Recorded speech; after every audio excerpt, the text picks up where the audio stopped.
What's up, everyone? Welcome to the Down Dog Athletics Podcast, a competitor's guide to mental health and mastery. My name is Paul Klingent, and I am your host.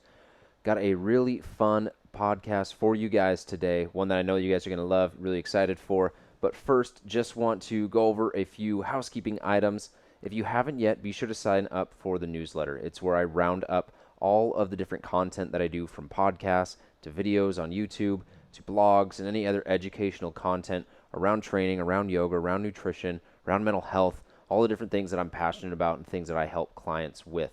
And also, we are working, me and a couple other people are working on some merchandise, shirts, sweaters, hats, journals. Really excited about the journals just because that's my thing, but a lot of the other merchandise as well. I know a lot of people have asked about it, and I finally figured out a way to get it printed on demand, produced on demand, and shipped. And it's really cool. And so I'm really excited for that to be coming up. So keep an eye out for that. The fastest way to hear about that is going to be through the newsletter, and may or may not be dropping little discount codes in that newsletter as well. But as I said, going to have an awesome podcast for you guys today. And it's awesome for me as well because Johnny Hekker and I go way back. And one of the first questions I asked him in this podcast is, what are some of the first memories that you have of us? And right after we got off the podcast, he's like, oh, dude, remember that time you busted my teeth at church?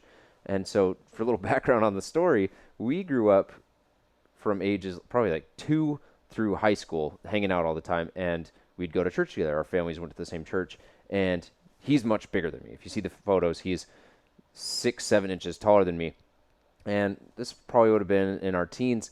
He was roughhousing with me, and the only thing I had to fight back with was a Bible. And he's probably got a different story of how this led up, but essentially, he got a little too close to me. I popped him in the mouth with the Bible, and he lost his 2 front teeth. And so now he doesn't let me forget about that. There's another story of, not a story, we were just jumping on the trampoline. I probably got frustrated and may or may not have drop kicked him off the trampoline. But obviously, the guy bounced back and did well for himself. He's been in the NFL for 9 years, several All-Pros, made it to a Super Bowl last year. He's got several records in the NFL that'll probably stand for a really long time. But more importantly than all of that is he's just an awesome dude, an awesome person, awesome father, awesome husband, a man of great faith. And if you ever get a chance to meet him, he's just going to light up a room. And so really excited to, one, connect with him, but also be able to do it on the podcast for you guys. So without further ado, here we go, the man, Johnny Hekker. Johnny, what's up, man? It's so good to finally see you again. It is great. It's like we never left off, man. You and me, we go way back, so this is a fun thing for me to be a part of for you. Way back. What's the first memory that you have in like the Bothell Church time? Man, the first memory? I don't know. There's a lot of memories. I mean, we played soccer together when we were really, really little. I was really, really bad. No, you were. I mean, you're a year younger than I am. So like back then, you don't really play age groups up. But if we ever needed a guy, you were always the guy to come up and play because you were the best athlete. So. That's probably part of the memories I have. I was the most black lab-like. I would just go chase the ball. Hey, absolutely. All the energy. See ball, get ball. That's Shout out to my dad for working for Pepsi for 26 years and always pouring 2 liters down our throats for breakfast. Energy. You got it. Yeah, my insulin levels are shot, but we'll deal with that in 20 years. There you go. I think the first thing I remember is we were renovating our rental house, and you and I had like a basketball, and we were just like running around. We didn't even have a basketball hoop. I think we were just dribbling, but I got a picture of that. Maybe I'll share and post that. Nice. But you're in town. You live in Edmonds. Yep. In the off season, but you live what part of LA? Because I'm sure you're part of that LA crowd where it's like, well, I don't live in LA. I live in Orange County, or I don't know. We're up in the valley in Thousand Oaks, so we're far away from the craziness, more in the suburbs, kind of. The area we're in, I really like. It's not too much traffic, more family oriented, a lot of parks and places for us to go play as a family, and it's beautiful. Nice weather. And so it's you and your family, you Michaela, and then Jet. Yep. How old is Jet? Our son, he's almost 2 years old. He'll be 2 at the end of February. And he is more and more energy every single day, nonstop. Loves to kick the ball around, run, and he's just always active. What's one of the things that surprised you most about fatherhood? One where you're like, oh man, I didn't realize how tough this was, but then another one maybe you're like, wow, this is so rewarding. There's a lot to it. You realize that there's like, sometimes you feel like, okay, you love somebody. Like I love my wife. We got married. I was like, oh my gosh, I'm so full of love. Like how can I love something else? But then you have a child and you're just like, oh my goodness, this is insane. Like just how instantly I became a sap, like crying during commercials or movies or just like anything. Like it's really embarrassing, but it's nice to realize that I have emotions and I can feel them, and being a dad just kind of brings that out of you. Yeah. What about one of the tougher things? Tougher things, just keeping up energy wise. You start to you realize that his nap time, sometimes you want it to be your nap time, but there's a lot to do around the house, and just staying on top of family organization and staying fit as an athlete and doing those kind of things. That's tough. And also during the season, just the lack of quality time I get with my wife and my son. I spend more time at the facility and with my teammates than I do, at home with them. So really prioritizing that time and making sure that when I'm home, we have things to do and really am intentional with that time. Yeah, totally. I think of work-life balance and how that's such a thing that maybe people will strive for. But in your situation and a lot of other situations where people are maybe working a lot, but they got so many things going on, it's really how intentional you are with the time that you have. What are some of the things that you do so that 2 hours is worth like 20 compared to if you're getting 2 hours and you're just like distracted? Yeah, I mean, it all starts with being in contact with my wife and saying, hey, I'm coming home. What do we need from the store? Can I stop and get anything so that way when I come home we don't have to leave and go do anything crazy? Or, what can I do for you? Has he been all over the place? I just need to go take him to the park and run. You need some you time or what? Just communicating in that sense really sets us up for that time being productive. And then, it's usually just going outside with them. We have a little cul-de-sac. I have a basketball hoop out there. We have a neighborhood with a bunch of little kids that love to come outside and play. So I'm usually all-time quarterback and just running the show in the street, having fun, and making sure that he has a helmet on when he's on his little bike. And, I just get to go home and be dad and kind of unplug from the football world and just be a family man, which kind of suits me. Yeah, that's super cool. You mentioned all-time quarterback, and I grew up watching you play quarterback, yeah. And obviously you made that transition. I'd love for the listeners just to kind of hear of your athletic journey. You grew up with a ton of older brothers, and we all know how fun they were. So just talk us through what little Johnny was like playing quarterback all the way up to, maybe when we go become a Beeve and then obviously a Ram.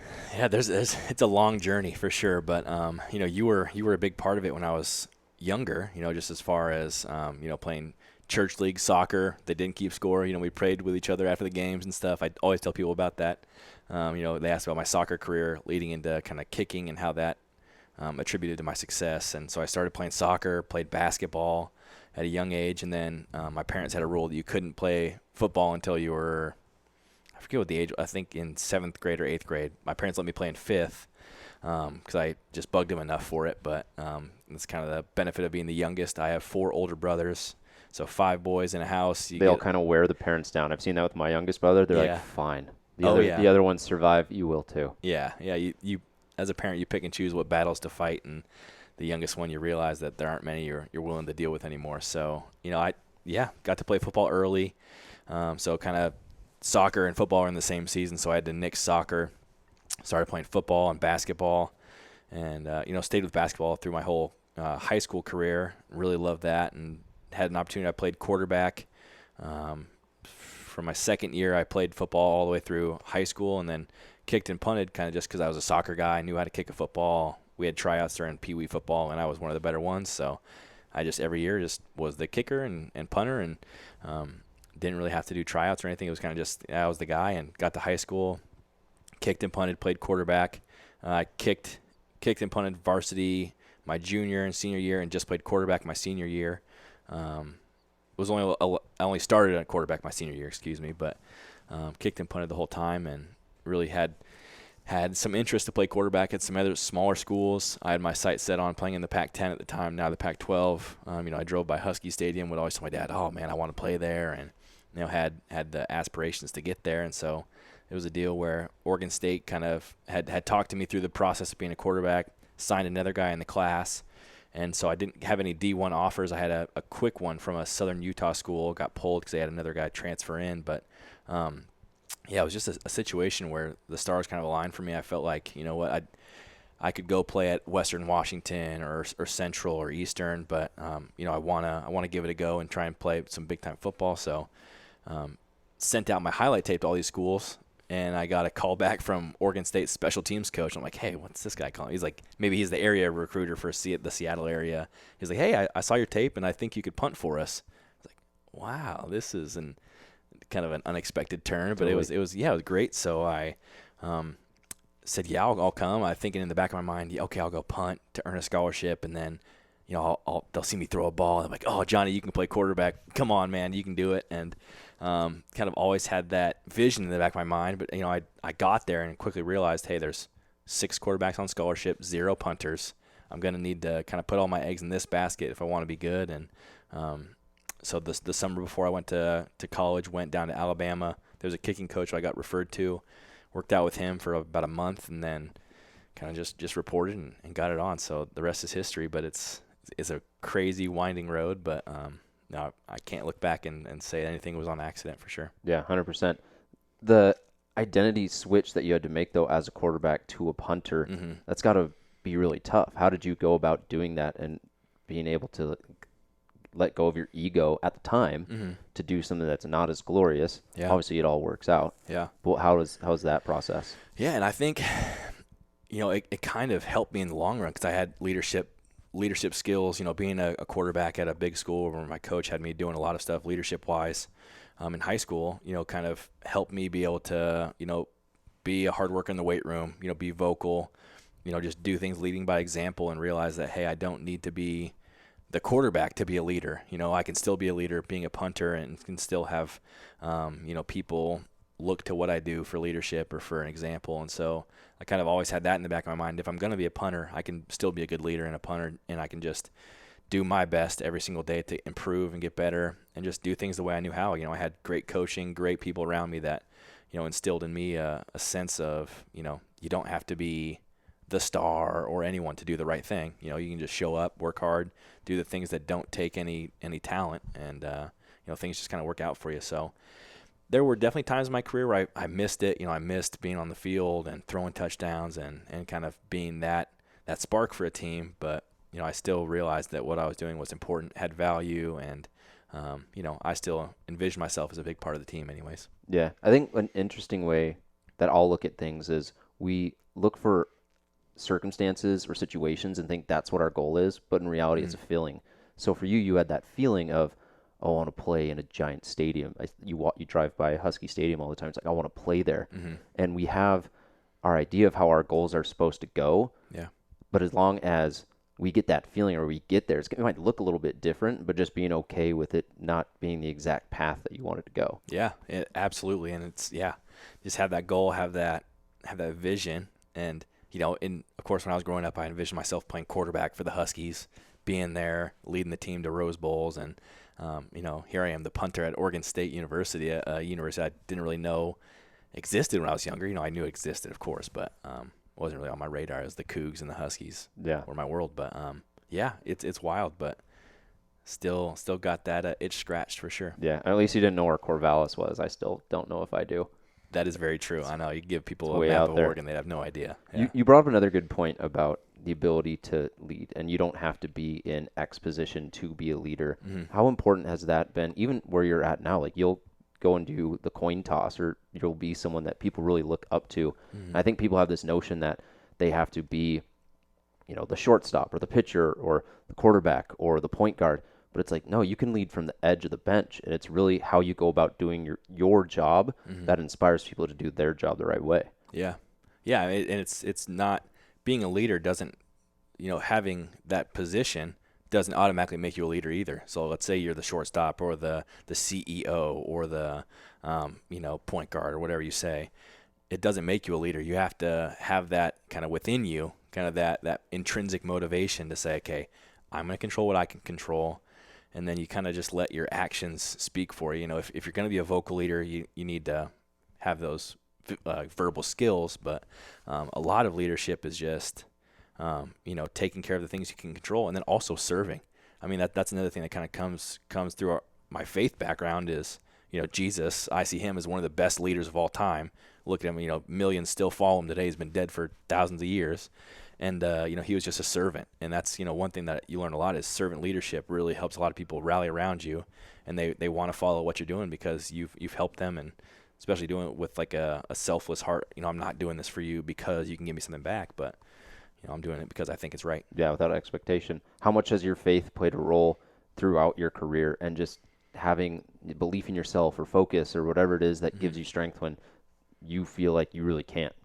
Yeah, it's huge. And there have been so many times in my career where I've had those thoughts of, maybe I should quit and transfer to another school, go back and play quarterback somewhere closer to home, or maybe this punting thing isn't going to work out for me. I almost got benched a couple games into my freshman year, for another walk-on, and I thought, it was going to be tough. I didn't have my scholarship immediately given to me until I kind of went and said, hey, I might have to transfer. I might have to leave. I can't afford to stay here in college. And there were a lot of decisions where I, prayed about it, talked to people that, people of leadership in my faith community or just around me, talked to them about it, had them pray, and just ask for clarity on those decisions, because there's a lot of things where you can get so spun up, and being young and being in college and away from your family, things can start to seem important that aren't, and then you realize that your priorities and are starting to shift. But being grounded, being able to have people that you can talk to that kind of help put you back on course, kind of ground you in what's always been there for you helps. And just praying for clarity. That's been one thing you pray for wisdom and circumstances, and a lot of times when you do that, things tend to work out. Yeah, definitely.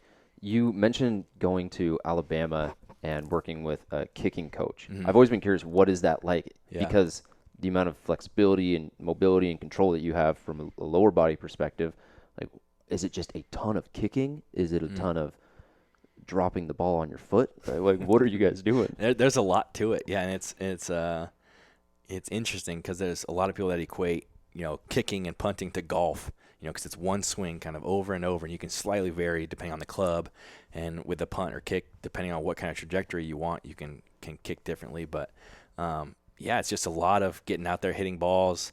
And then the one thing I'm very thankful for with that coach was he taught you kind of how to self-scout and how to watch your film and things to look for.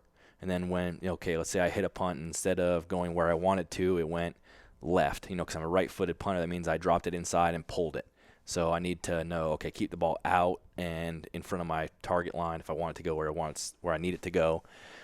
So a lot of just self-evaluation is what he taught us, which was great and helped me a lot, because I was in Alabama, had to go back to Corvallis, Oregon. There's a big space there. I can't just go see him on weekends if I need a tinker or some sort of help and technique. And so he was able to give me a lot of tips and tricks to help me self-evaluate while I'm on the field. Okay, these punts aren't turning over. What do I need to do? Maybe I need to hit them into the wind or try and change angles and this and that. But just teaching you a lot of the nuance of the game that otherwise you wouldn't know if you just went on a field and hit balls and you're like, okay, well that was good. And then I'm starting to do a little more consistently, but why? A lot of the why is what happened. And then he also was a big proponent of the mental game. He would have blow horns. He'd snap you the ball, hit a blow horn. You have to try and hit. Yeah, he's trying to just get in your head, and he'd talk trash to you and try and get in your head that way. And, there was a lot of things that he said. His methods were a little unorthodox for sure, like a Mr. Miyagi of punting, I guess. But, the more you trusted him and realized that he knew what he was talking about, the results tended to follow. Yeah, totally. Would you say your golf game has improved since learning how to hit into the wind?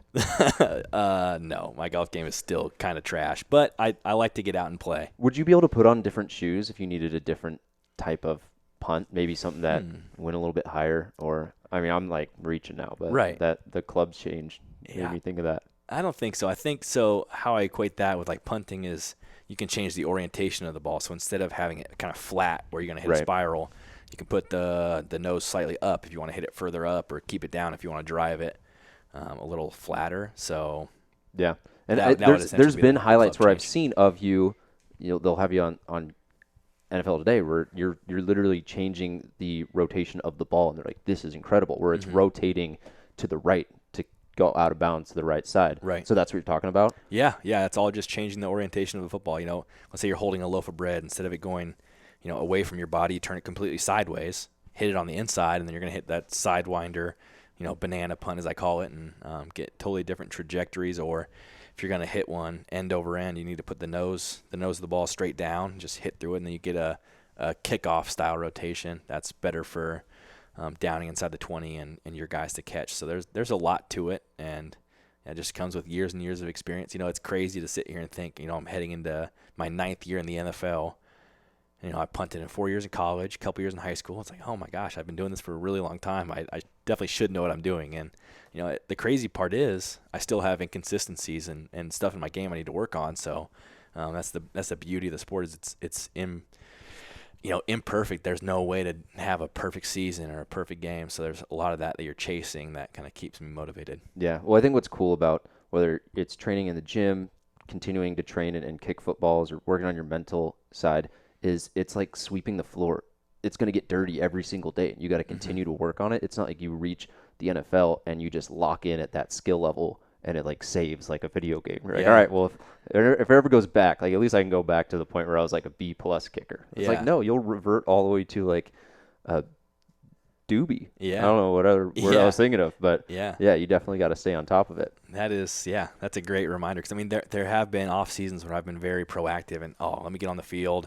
I'm going to hit this many balls, be intentional. And there were off seasons where I'm like, okay, I need to rest my body, kind of get away from it. And both have led to different outcomes when the season starts and kind of how the flow of the season goes. But you're very, very true. You got to keep sweeping in some facet, just whether it's working on your mental game or going and actually getting the physical reps or doing something, just putting the footballs down and closing off that area of my life is not going to help me out. When I do have to go back and start over again, I'll be further back than I was. Absolutely.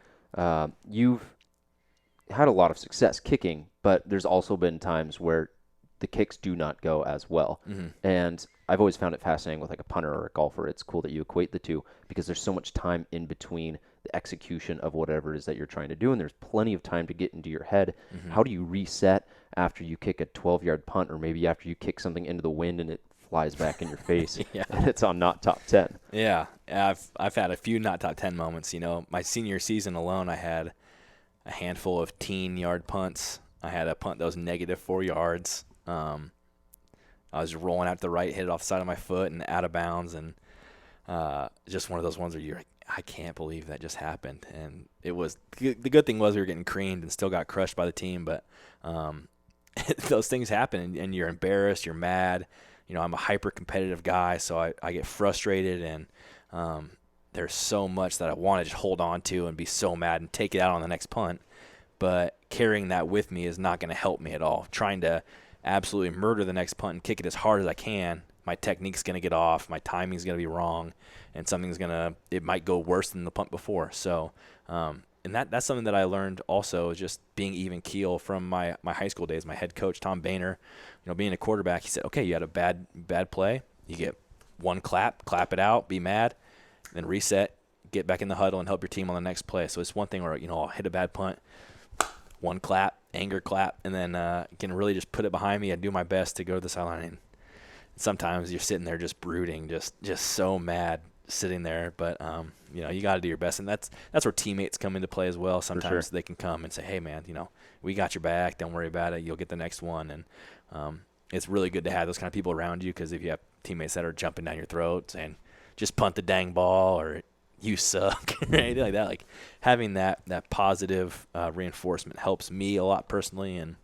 something that I try to be as a teammate as well, because you can't go in there playing mind games with yourself. You got to be free. I think I learned a term called Mushin, M-U-S-H-I-N. It's like without mindfulness. It's like when you just do something kind of in the zone where you're not even thinking about it, it's just happening. It's a Japanese term, and it's just like you don't. Is this the word being in the flow? Yeah, or is it separate from that? Yeah, kind of like being in the flow. It's called like without mind. So it's like performing something where you've done it so many times you don't even really think about it. So I'll catch a snap and punt a ball, and it'll be really good, and I'll get to the sideline and my snapper will ask me, "Hey, where was the snap?" I have no idea. Sometimes I get on the field and I just try and be so empty-minded, or I'm thinking of so many things, because you have to be aware. But it's kind of a strange line to walk as far as being aware of a lot of things, but not letting that influence what I'm thinking about in my but to your point, when you are trying to physically muscle through something, I remember this from my college baseball days, where without mind, I love the saying, slow is smooth, smooth is fast, and the more you try and muscle a swing, the worse your hands are, or the less bat speed that you're going to have. And so if you go in there and you just try and murder a ball, now you're taking over, you're taking over the autonomy piece, and you're trying to override what you've done a million times, where if you just trust what your body's already done, you've done this before. Yeah. You've kicked it 70 yards before. And as soon as you take the mind out of it and allow the body just to do what it's done, it goes so much better. But at the same time, like, you're thinking about, all right, where are the guys on the field? I'm thinking about it's 2-0, it's 0-2. And so you're thinking about a lot of different things, but within the body, you're just existing in that body and being super present. Yeah. And it's a crazy thing to be in control of, or not just to be aware of. Okay, you realize, okay, I'm out here, I'm trying to murder these balls. Take a step back. Okay, I'm going to hit this one 75%. Just swing through it, be smooth, hit a bomb. And it's so frustrating because you're like, oh, gosh. Just like golf. I should have been doing this the whole time. Just be smooth. Like you said, yeah, smooth is fast. What do you say? Slow is smooth, smooth is fast. I like that. That's really good. So you go from slow to fast. And I've heard, my coach, I think it's a John Wooden quote. He says, be fast, but not in a hurry. Yeah, I love that one. Yeah, that's a really good one. Yeah, so that's something I'll try and do if I'm trying to get op times different or op times faster. You know, they're going to bring a rush and try and block the punt. I need to be fast, but I don't need to be in a hurry. Just be a little bit quicker. Just be mindful, but don't let it override your technique and try and do something that you're not capable of doing. For sure. So you've had an incredible career already. We talked about 9 years in the NFL, and there's been all pros. I saw recently you're on an all-decade team. Obviously, you're in the Super Bowl last year. What would you say is the thing that you're most proud of, and what's something that you still would like to achieve? I'm going to guess the Super Bowl is one of them, but yeah, we'll go back to the previous question. What's the things that you're most proud of so far? Most proud of? Sheesh, that's difficult. I'm proud that, you know, I've been a captain, I think 7 years or maybe 6 years. 6 years. Been a captain 6 years in a row. That's something that I kind of hold in high esteem. It's something I work for every offseason. Not that I need to be a captain to feel like I'm validated in my efforts of being a leader, but that's been something that's kind of nice to receive that recognition from your teammates because they vote on that. And then also just a couple NFL records. Have the NFL net record. That's also a great team accomplishment because I'm not just punting the ball myself and then it's the coverage tackling team. the guy. Yeah, there's a lot of great coached guys that are working their tails off to help me achieve those things. That and then inside the 20s for a season, I have that record as well. But yeah, something I want to achieve. I want to win a Super Bowl. Absolutely. I mean, that's up there. Getting to the game and losing it, it really it sucked. But you know, and there's also part of me that's kind of okay with if I never get back, I'll be all right. You know, in the grand scheme of things, I've been playing a game I love for almost a decade, enjoying it, making a good living doing it, taking care of my family, you know, having fun, engaging the community when I can, and it's all just been such a blessing. And the perspective I've had kind of going to the Super Bowl, losing it, being like, oh, man, really I don't feel that fulfilled. You know, there's a lot of things where you feel like, oh, man, I'm chasing this moment because I feel like it'll bring me fulfillment. Like, oh, I'm chasing a Pro Bowl. I made a Pro Bowl. I made, 4 of them, and it's like, okay, did that really leave me feeling fulfilled? It did for a little bit, but it's not at the end of the day what's gonna, give me purpose or keep me punting footballs and trying to do things at a high level. I just want to be great for my teammates, help them win, and if I win a Super Bowl, maybe the perception there will change. But really, after losing the game, the Super Bowl, I was like, man, I don't feel that different. It's not like I'm not crushed or like hopeless or anything. Like, oh, I'm never gonna get back or whatever. It's just it was what it was. It was a great opportunity, great experience, but I don't know. Football is not really gonna define me as a person. I think it'll help give me a platform, but there's so much more to. And I love that perspective, especially when you talk about purpose and obviously your father and family and all that stuff is. Mm-hmm. I would imagine for you like the greatest gift that you have over a Super Bowl, right? Your boy. Yeah. But I love the saying where you're a competitive guy and you would love to win a Super Bowl and you want more All-Pros and you want more records. Mm-hmm. But it's like when you're eating a cake and you're just like, man, I really enjoy this piece that I'm having. I can't wait for the next one, but I'm also like really happy with what I have. And I think you have a really good balance of really appreciating everything that you've been able to accomplish and everything you're going to still be able to continue to accomplish, mm-hmm. but you still want more. Yeah. And so I think that's really cool. Yeah. What's the locker room like after a Super Bowl? I remember a couple years back, like Gronk's partying, and people are like, how can he be like partying after losing the Super Bowl? Yeah. Like, are you guys down for a long time? Are certain guys handling it differently? Or are you guys also just like proud that you got there and you did your best? There's some of all of that, and that's the crazy thing about a locker room is there's guys of different ages, different, economic backgrounds, guys from California to New York to Florida to Seattle, everywhere in between. And, everyone handles it differently, like you kind of pointed to. There's guys that are, sad and upset. They're a 10, 12-year veteran, maybe not going to get another shot to get back to one. Rookies that have never known anything but that success of that season. And, everywhere in between. So there's guys that are sad, guys that are heartbroken, guys that are chomping at the bit to get back. Yeah, optimistic. Think, man, we did it this year. We're going to be even better next year. We can get back. And, there's so many varying attitudes. But I think for the most part, guys are upset. It's really sad to come that far and come up just short. But, with the days comes more kind of clarity and separation brings that wisdom of, okay, we had a great season. We still accomplished a lot. We're able to do a lot for ourselves and our families. And, it definitely lights the fire for the next year. But here we are sitting the year after and didn't make the playoffs as a team. So that was kind of sad. But, yeah, there'll be next season. Who are some of your favorite guys that you've played with? Maybe guys that are just really funny, guys that are really cool. Yeah. Or any funny stories that you have even just from the last season. Oh man, there's a lot. So I'm one of the funnier guys on the team, of course. But yeah, just gotta watch your Dude Perfect video of you dropping balls into mini pools. Yeah, that is something else to talk about. A ton of fun. But I'm really close with our kicker and our long snapper, Jake McQuaide and Greg Zuerlein.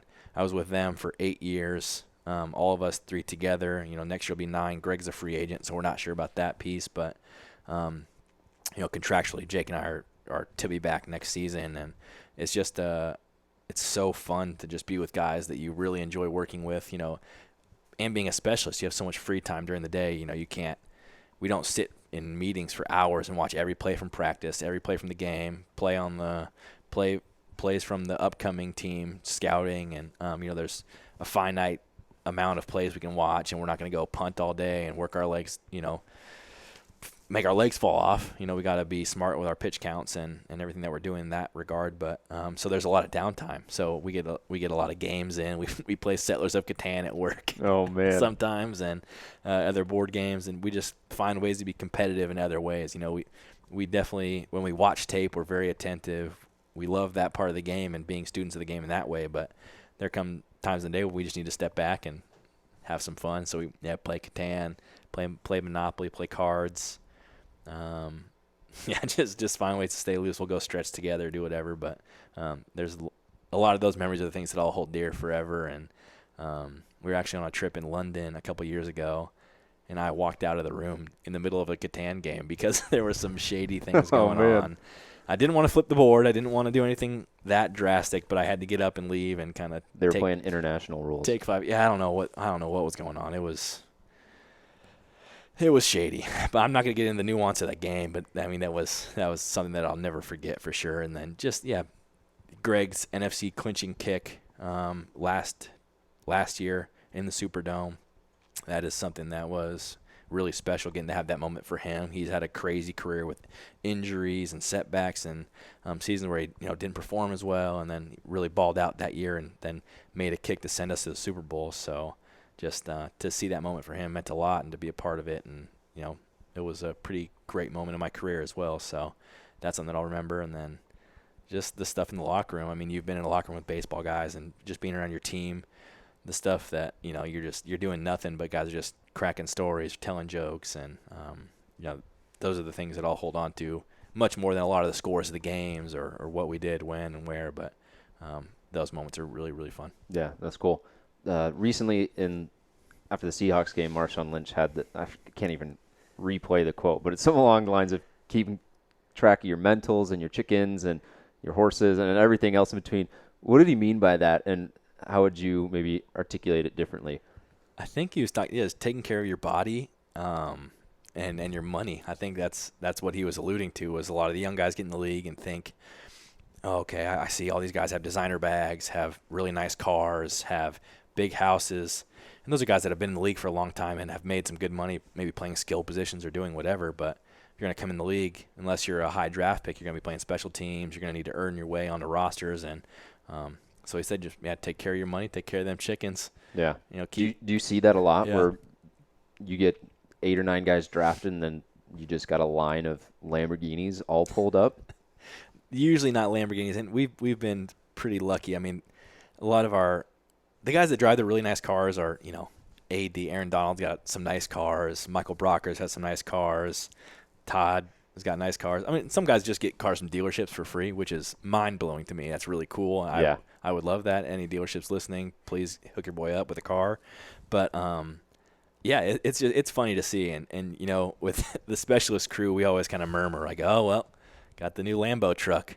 Must be nice. Oh, yeah, I'll make that much money this season maybe, and I'm gonna go play Settlers. Yeah, we'll go play Settlers and hang out. But it's just there are guys that make so much money. It'd be like me buying a Ford Fusion. It's nothing to them, and they take enjoyment and are car collectors and really get a kick out of that. But it's dangerous when young guys you see are putting whole game checks into cars and doing things, trying to maintain a lifestyle. Maybe that's a little bit outside of their means, just because they see themselves, okay, I'm an NFL player, I need to look a certain way, I need to drive a certain car. And I think just being around and trying to, I don't know, there's nothing I can really do to change how a person's going to value those things, but totally. But I think a really cool thing, maybe cool, I'd love to get your take on this, that we've been seeing in the NFL with Andrew Luck and Luke Kuechly and Megatron, a lot of guys stepping away in their prime because they want to take care of their chickens and their mentals and their body. Yeah. Do you think that's going to be something that we see more of?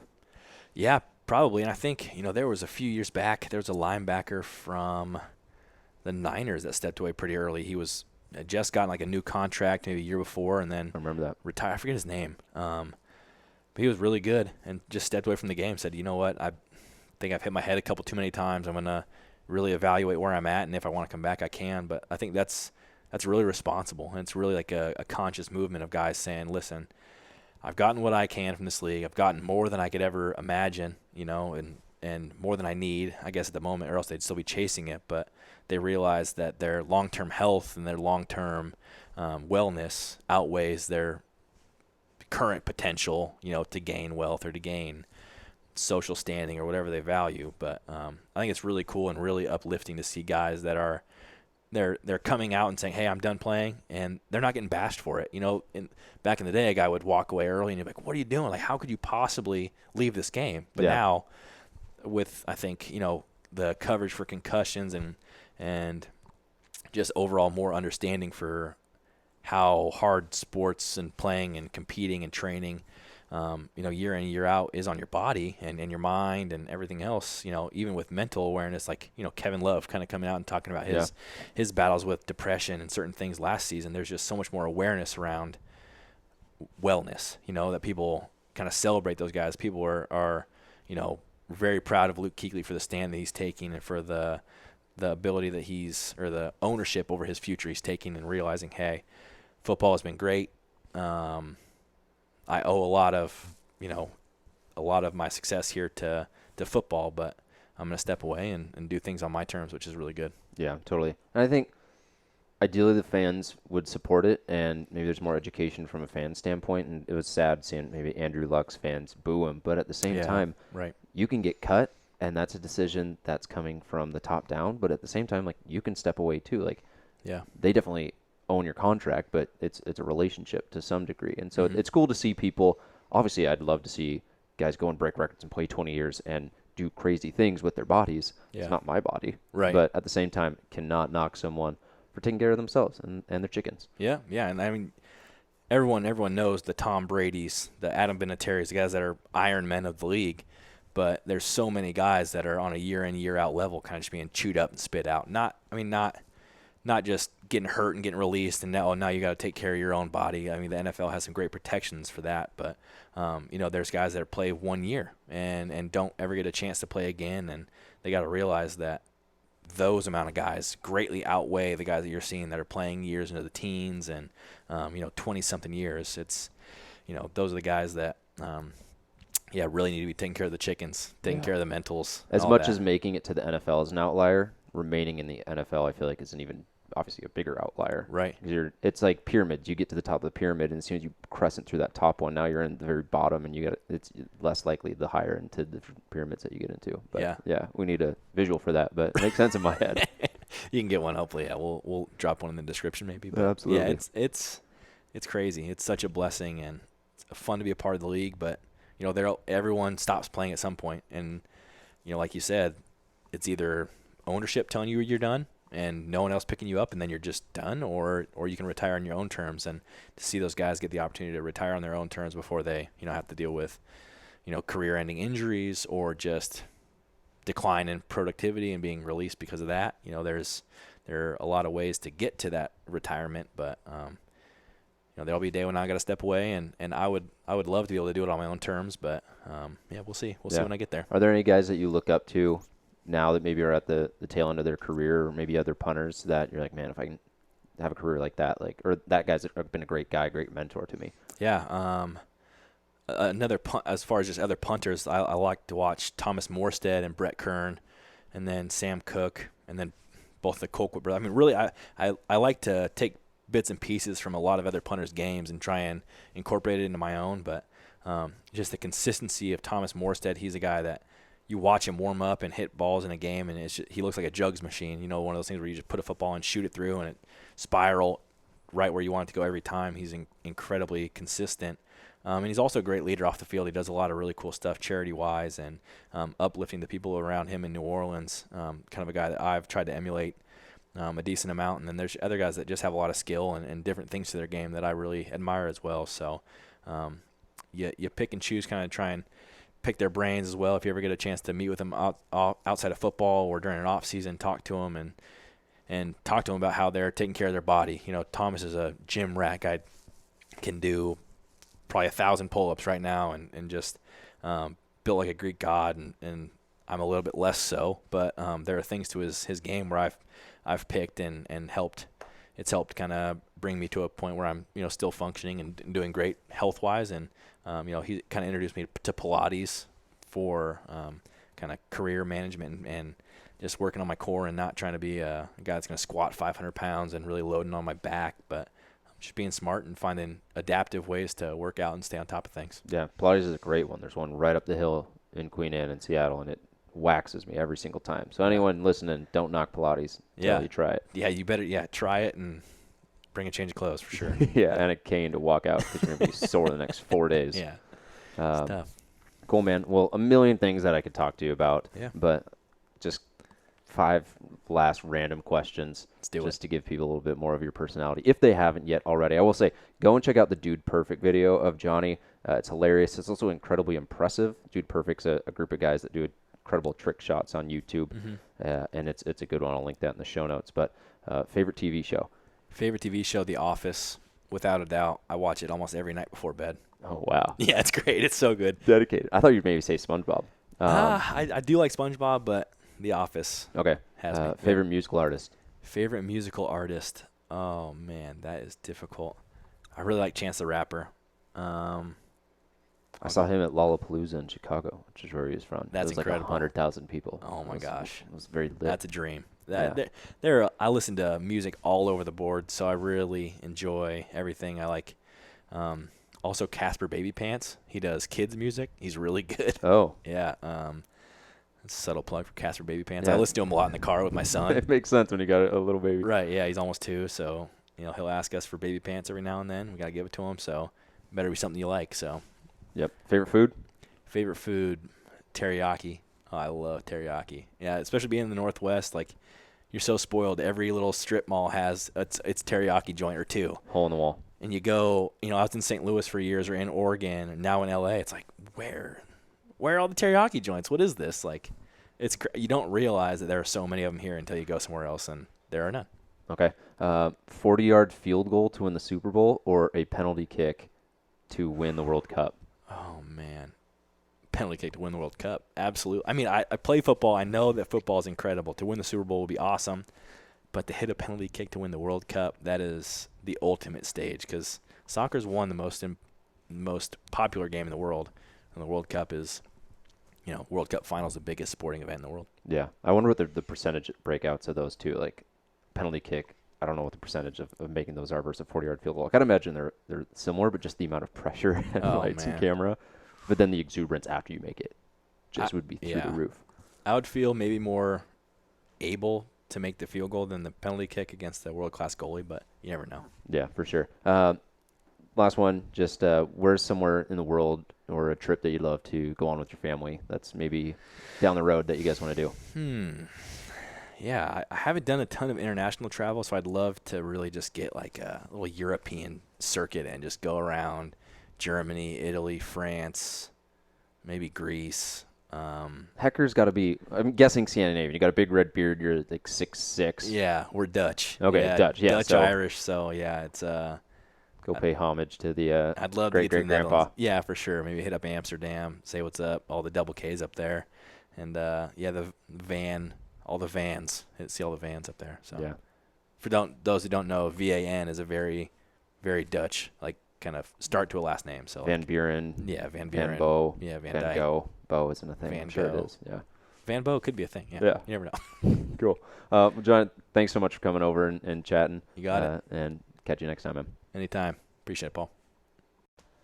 Before I let you go, I just want to say thank you so much for listening to the podcast and spending the last hour with John and I reminiscing over good times. But also, there's a lot of really good stories and just ways to approach things, and the mindset that he takes and his approach to life is really powerful and really cool, and it's helped him be really successful. So definitely think that there's a lot of value in this podcast. And if you enjoyed this podcast, which I know you did, be sure to leave a rating and review on iTunes. Helps me to grow the podcast, get in front of more people, get cool people like Johnny on so that I can reach more people and spread this really cool message of being able to be both and do both, of having the athletic side and having the yoga and the mental health and the spiritual side all existing within one. As I mentioned earlier in the podcast, if you haven't yet, sign up for the newsletter and get all of the content that I create from podcasts, videos, blogs, and everything else in between all in one place.